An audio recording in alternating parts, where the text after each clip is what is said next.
என்பதற்கு அடையாளமாக விளங்குவது சட்டமன்றம்தான். தமிழக சட்டமன்றம் ஜனநாயகம் தழைத்தோங்கும் சட்டமன்றமாக விளங்கிக் கொண்டிருக்கிறது.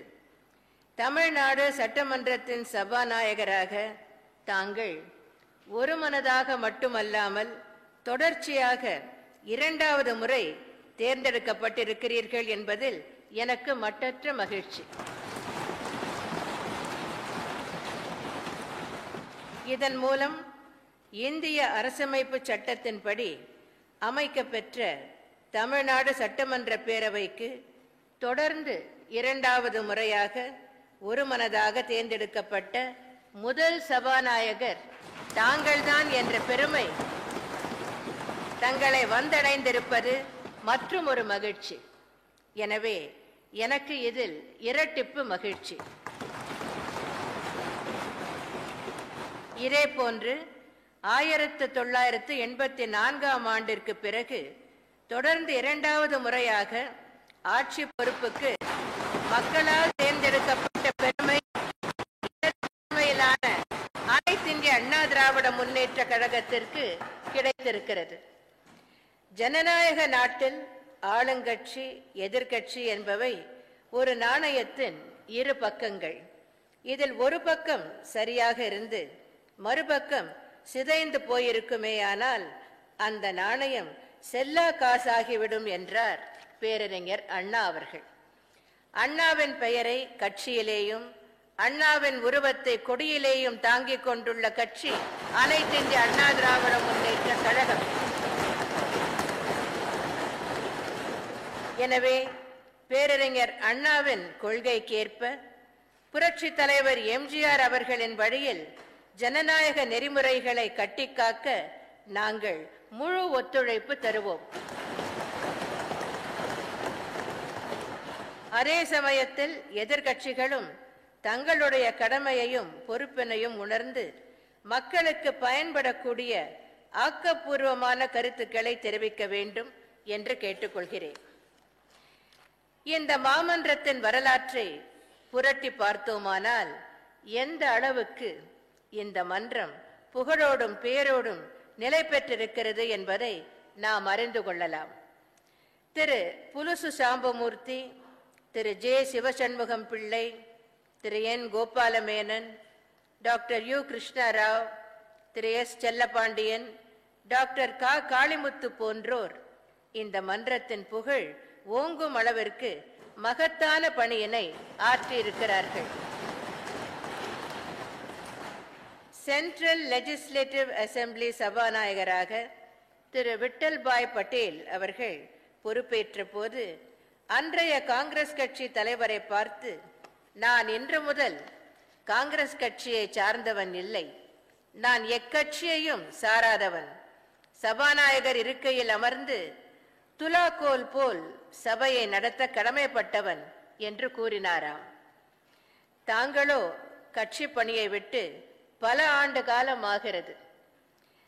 தாங்கள் பேரவைத் தலைவராக இருந்த ஆண்டுகளின் அவை நடவடிக்கை குறிப்புகளை படித்து பார்த்தாலே எதிர்க்கட்சி உறுப்பினர்களுக்கு எந்த அளவுக்கு பேச வாய்ப்பளித்தீர்கள், எந்த அளவுக்கு கனிவோடும் கண்டிப்போடும் நடந்து கொண்டீர்கள், எந்த அளவிற்கு அவையின் மாண்பினையும் உறுப்பினர்களின் பாதுகாப்பினையும் நிலைநாட்டினீர்கள் என்பதை எளிதில் தெரிந்து கொள்ளலாம். மொத்தத்தில் நடுவு நிலைமை என்பதை தாரக மந்திரமாக கொண்டு தாங்கள் கடந்த காலங்களில் செயல்பட்டு வந்தீர்கள். இனி வருங்காலங்களிலும் தங்கள் பணி தராசு முள் போல எந்த பக்கமும் சாயாமல் நடுநிலையோடு இருக்கும் என்பதில் ஐயமில்லை.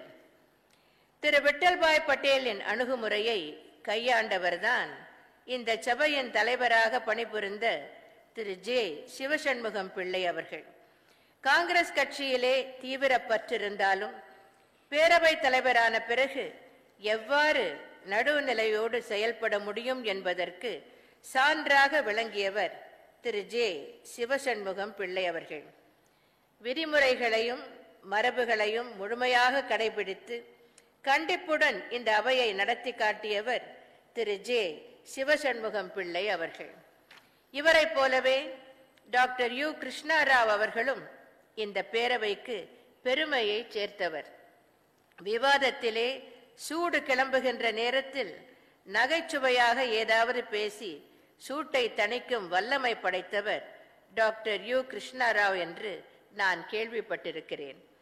ஒரு எளிமையான அணுகுமுறையை கடைபிடித்தவர் டாக்டர் யு கிருஷ்ணாராவ் அவர்கள். ஒருவர் சிறந்த சபாநாயகராக விளங்க வேண்டும் என்றால் திரு ஜே சிவசண்முகம் பிள்ளை அவர்களின் கண்டிப்பும் டாக்டர் யு கிருஷ்ணாராவ் அவர்களுடைய எளிமையான அணுகுமுறையும் இருக்க வேண்டும். இந்த இரண்டையும் ஒருங்கே பெற்றவர் தாங்கள் என்பதில் இருவேறு கருத்திற்கு இடமில்லை. கயிற்றின் மேல் நடக்கும் வித்தைக்காரர் ஒருவரின் வெற்றிக்கு என்ன காரணம் என்று கேட்கப்பட்டது. ஒருவர் கவனம் என்றார், மற்றொருவர் விழிப்புணர்வு என்றார், இன்னொருவர் பயிற்சி என்றார். ஆனால் பயிற்சியாளரோ இவை அனைத்தையும் விட முக்கியமானது நடுவுநிலைமை என்றார். ஏனென்றால் இடது பக்கமோ வலது பக்கமோ எந்த பக்கம் சாய்ந்தாலும் கயிற்றில் நடப்பவர் விழுந்து விடுவார் என்றாராம். இந்த அளவுக்கு கடுமையான பணிதான் சபாநாயகர் பணியாகும். பின்தங்கிய கிராமத்தில் ஏழை விவசாய குடும்பத்தில் பிறந்து முதுகலை பட்டம் படித்த தாங்கள் இந்த மாமன்றத்திற்கு 6வது முறையாக சட்டமன்ற உறுப்பினராக தேர்ந்தெடுக்கப்பட்டிருக்கிறீர்கள். அன்பிற்கும் எளிமைக்கும் எடுத்துக்காட்டாக விளங்கும் பாங்கினை தாங்கள் இயற்கையாகவே பெற்றிருக்கிறீர்கள். அமைச்சராகவும் துணை சபாநாயகராகவும் சபாநாயகராகவும் திறம்பட பணியாற்றிய அனுபவம் தங்களுக்கு ஏற்கனவே உண்டு. இந்த பணி உங்களுக்கு புதிய பணி அல்ல. எனவே இந்த கடினமான பணியை நீங்கள் செவ்வனே ஆற்றுவீர்கள் என்ற நம்பிக்கை எனக்குண்டு. இந்த பதவி உங்களை வந்தடைந்ததற்கு காரணம் உங்களுடைய திறமை, உங்களுடைய ஆற்றல், உங்களுடைய அனுபவம் என்பதை இந்த நேரத்திலே நான் தெரிவித்துக் கொள்ள விரும்புகிறேன். இந்த மாமன்றத்திலே நடக்கவிருக்கும் விவாதங்களில் உணர்ச்சி வசப்பட்டு பேசக்கூடிய மாண்புமிகு உறுப்பினர்கள் இருப்பார்கள். நகைச்சுவையுடன் பேசக்கூடிய மாண்புமிகு உறுப்பினர்கள் இருப்பார்கள். ஆக்ரோஷத்துடன் பேசக்கூடியவர்களும் இருப்பார்கள். காரசாரமான விவாதங்கள் நடைபெறும். அப்போது எல்லோரும் உணர்ச்சி வசப்பட்டாலும் கட்சி மாச்சரியங்களை புறந்தள்ளி அனைவரையும் ஒரு சேர நினைத்து நடுவராக இருந்து தீர்ப்பளிக்கும் பணியினை தாங்கள் நடுநிலையோடு ஆற்றுவீர்கள் என்பதில் எனக்கு எள்ளளவும் சந்தேகமில்லை.